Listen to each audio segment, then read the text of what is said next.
It was my first phone call from him in 8 years. I recognized his voice right away. As soon as he said, "Hello?" I asked, "Where are you?" He didn't say anything.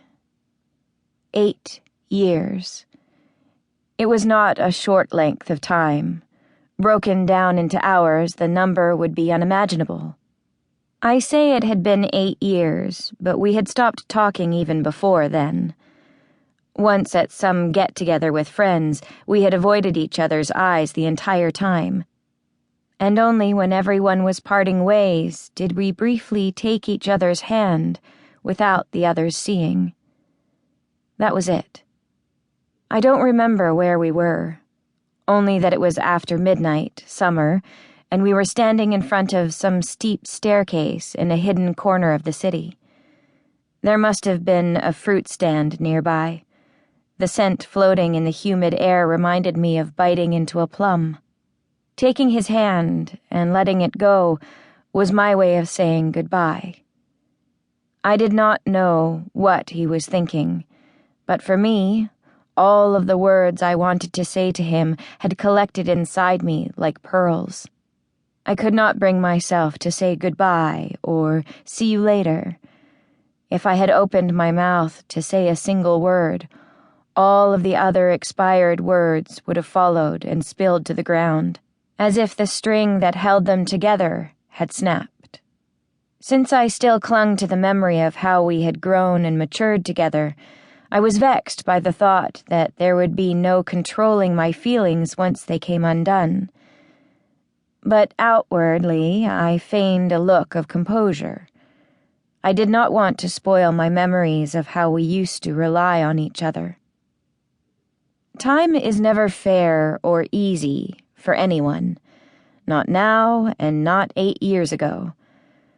When I calmly asked him where he was, despite not having heard from him in all of that time, I realized that the words I had not been able to say to him then were no longer pent up inside me.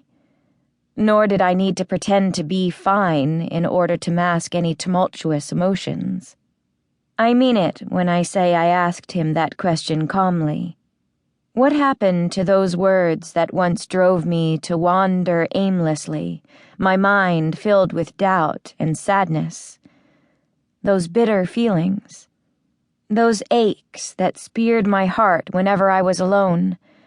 Where did they finally trickle away to that I should be holding up so well now? Is this life? Is this why the relentless passing of time is both regretful and fortunate?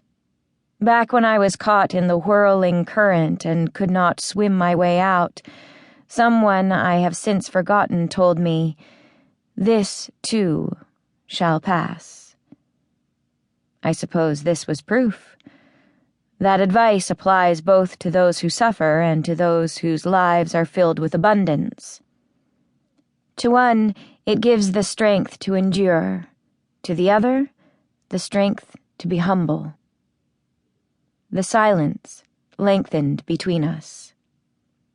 Too late, I realized that I had gotten things out of order. I should have said hello first. It was strange. Saying things like, "Long time no talk," or "What's new?" felt too awkward. And though I figured he was probably taken aback by the way I immediately asked where he was, I wasn't comfortable enough yet to ask how he'd been. Asking someone where they are the moment you answer the phone makes sense only if you spend a lot of time together. But there we were, he on one end of the line, and I on the other, for the first time in 8 years. Time is always bearing down on us. Nevertheless, had I understood in my youth that we can never relive the same moment twice, things might have turned out differently. Had I understood that, I would never have said goodbye to someone, and someone else might still be alive.